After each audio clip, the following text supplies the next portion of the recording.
गोविंद तृतीय 797 से 814 ईस्वी तक राष्ट्रकूट साम्राज्य के शासक थे। वे ध्रुव धारावर्ष के तीसरे और योग्यतम पुत्र थे। उन्होंने अपने पिता के जीवन काल में ही युवराज पद और सम्राट पद प्राप्त कर लिया था। वे राष्ट्रकूट वंश के सदस्य थे, जो कि यदुवंशी क्षत्रियों का एक शाखा थी। उनके वंशजों ने दक्षिण भारत में लगभग 200 वर्षों तक शासन किया था। उनके माता पिता के नाम ध्रुव धारावर्ष और प्रभावती थे।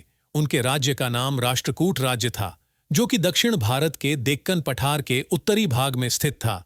उनकी राजधानी का नाम मान्यखेट था, जो कि आज के महाराष्ट्र के लातूर जिले में स्थित है। उनके राज्य की स्थिति बहुत मजबूत थी, क्योंकि वे अपने पड़ोसी राज्यों को अपने अधीन करने में सफल रहे थे। वे चालुक्यों, पल्लवों, गंगों, चोलों, नोलंबों, वेंगी के चालुक्यों और अन्य दक्षिणी राज्यों को पराजित कर उनसे कर वसूलते थे।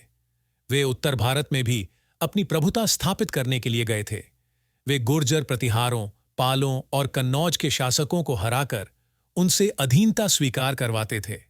वे हिमालय, बंगाल, उड़ीसा, मध्य भारत और दक्षिण भारत के अनेक क्षेत्रों पर अपना अधिकार जमा चुके थे। उनके द्वारा निर्माण के इतिहास में उन्होंने अपने वंश के लिए विजयादित्येश्वर, नृसिंह और सोमेश्वर नामक भव्य मंदिरों का निर्माण कराया था। उन्होंने विजयनगर और गंगावती के किलों को भी बनवाया था।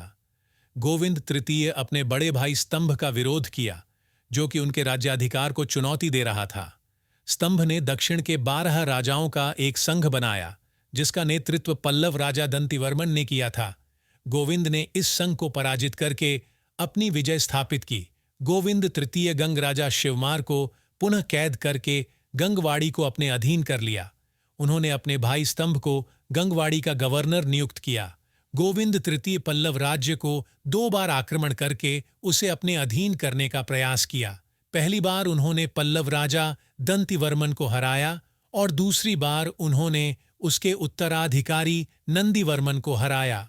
गोविंद तृतीय वेंगी के पूर्वी चालुक्य राजा विजयादित्य को अपनी भृत्योपयुक्त सेवा के लिए विवश किया।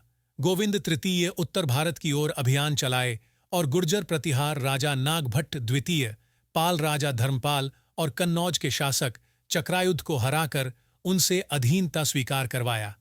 उन्होंने अपने अभियानों में हिमालय, बंगाल, उड़ीसा, मध्य भारत और दक्षिण भारत के अनेक क्षेत्रों पर अपना अधिकार जमा चुके थे। अगर आपको यह वीडियो पसंद आया हो तो कृपया इसे लाइक, शेयर और सब्सक्राइब करें।